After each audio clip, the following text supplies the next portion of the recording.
بسم الله الرحمن الرحيم.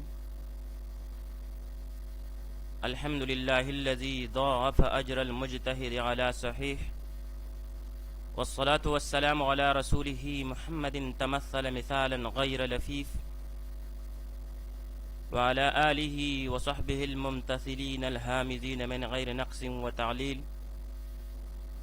آج ارشاد الصرف میں ہمارا چھٹا سبق ہے، جس میں ہم اشتقاق اور عدم اشتقاق کے اعتبار سے اسم کی قسموں کے بارے میں پڑھیں گے۔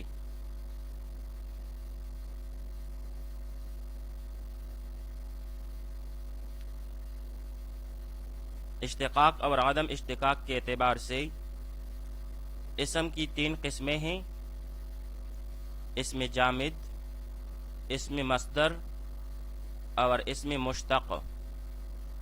اشتقاق اور عدم اشتقاق کے اعتبار سے اسم کی تین قسمیں ہیں: اسم جامد، اسم مصدر اور اسم مشتق۔ سب سے پہلے ہم اسم جامد کے بارے میں پڑھیں گے۔ اسم جامد اس اسم کو کہتے ہیں جو نہ خود کسی لفظ سے بنا ہو اور نہ اس سے کوئی اور لفظ بنے۔ جامد اس اسم کو کہتے ہیں جو نہ خود کسی لفظ سے بنا ہو اور نہ اس سے کوئی اور لفظ بنے، جیسے رجل بمعنی مرد اور فرسن بمعنی گھوڑا۔ تو رجل اور فرسن جو ہے یہ اسماء جامدہ میں سے ہے۔ دوسری قسم اسم مصدر ہے۔ اسم مصدر اس اسم کو کہتے ہیں جو خود تو کسی لفظ سے نہ بنا ہو مگر آگے اس سے کئی صیغے بنے، اور یہ صیغے اسماء اور افعال ہیں۔ پھر یہ بعض بلا واسطہ بنتے ہیں اور بعض بالواسطہ۔ بلا واسطہ کی مثال جیسے ضرب کو ضربن سے بنایا۔ ضربن مصدر ہے اور اس سے ضرب فعل ماضی بنایا، تو جو فعل ماضی کا سیاق ہے یہ اس سے بلا واسطہ بنتا ہے۔ بالواسطہ کی مثال جیسے یضرب کو ضرب سے بنایا، جبکہ ضرب کو ضربن سے جو کہ مصدر ہے اس سے بنایا۔ تو ضربن سے ضربا اور پھر ضرب سے یضرب بنایا۔ مطلب یہ کہ مصدر سے ماضی کا پہلا صیغہ بلا واسطہ بنتا ہے اور باقی صیغے بالواسطہ بنتے ہیں۔ تو مصدر اس اسم کو کہتے ہیں جو خود تو کسی لفظ سے نہ بنا ہو مگر آگے اس سے کئی صیغے بنے، جیسے ضربن سے ضربا۔ تو یہاں پر ضربن جو ہے یہ مصدر ہے۔ اس میں مصدر کی علامات۔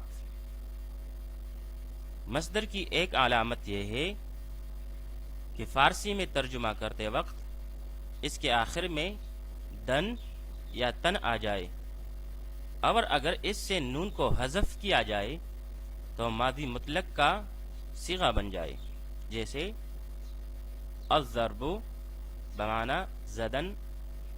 تو زدن سے جب نون ہٹایا جائے تو اس سے بن جاتا ہے زد، مارا، جو کہ فارسی میں ماضی مطلق کا صیغہ ہے۔ اسی طرح القتل بمعنی کشتن، اور جب اس سے نون ہٹا دیا جائے تو یہ بن جاتا ہے کشت، یعنی قتل کیا۔ جبکہ اردو میں ترجمہ کرتے وقت اس کے آخر میں نا آ جائے، اور اگر اس نا کو ہٹایا جائے تو اردو میں امر کا صیغہ بن جائے، جیسے الضرب بمعنی مارنا، اور جب اس مارنا سے نا کو ہٹا دیا جائے تو اس سے امر کا صیغہ بن جاتا ہے مار۔